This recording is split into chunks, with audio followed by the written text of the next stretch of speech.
na tokea tarehe 17 mwezi wa 12 mpaka sasa tumekuwa hatuna umeme katika hili eneo. Kutoka huko hiyo time stima imeenda mpaka sasa. Biashara zetu hazifanyi, ni wenye nyumba wanataka. Biashara zenyewe ni za mikopo, tunataka tulipe mikopo. Tutalipa nini mikopo yetu kama stima hakuna? Biashara yangu ni hardware. Niko na machines ambapo ziko pale ambapo zinatumia moto. Mwezi mmoja sijafanya kazi, bao zinalala tu hapa. Wateja wanakuja, wanataka kurandiwa, wanataka kupasuliwa.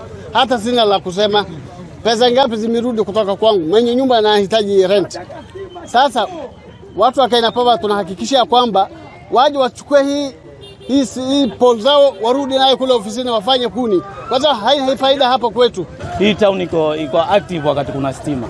Kila mtu anategemea stima. Petrol station, kuna bakery, kuna hizi maduka, kila mtu anategemea, watu wa welding wanategemea stima. Lakini hakuna hiyo stima imepotea na hakuna kitu yote inafanya. Biashara yangu imeharibika, haiendi kwa sababu ya stima. Stima imeaffect hapa Baolala mpaka kule tunatumia transformer ya pale Langoba ya secondary. Hata pale Langoba ya secondary sasa toka shule ifunguliwe, masomo hayaendi kwa sababu kuna computer lessons haziendi, labu hakuwezi enda kwa sababu ya stima. Biashara za maziwa, biashara za barafu, biashara za mainaji na soda zote zimekufa. Saiba hatuwezi enda tena mpaka tuende mpaka Kakoneni ama utumane karatasi moja inaenda kutolewa Malindi, mwisho unalipa gharama ambayo ama ikipotea ile karatasi ni kwanza tena kuitafuta. Weru technical, sasa tunapata shida sababu admission haiendelei. Wanafunzi wanapata shida, hawezi soma nyumbani. Saiba hazifanyi, we cannot print our documents from school. So we are pleading about Kenya Power. It's the right time sai mrudishe stima. Tumekaa sana bila stima huku Baolala. Upangaji wangu sasa hawajanilipa kwa sababu stima wanasema hawajafanya kazi vizuri. Kwa hivyo hawa watu wa Kenya Power hawa watuletee hata kama ni transformer kama 2-3 hivi.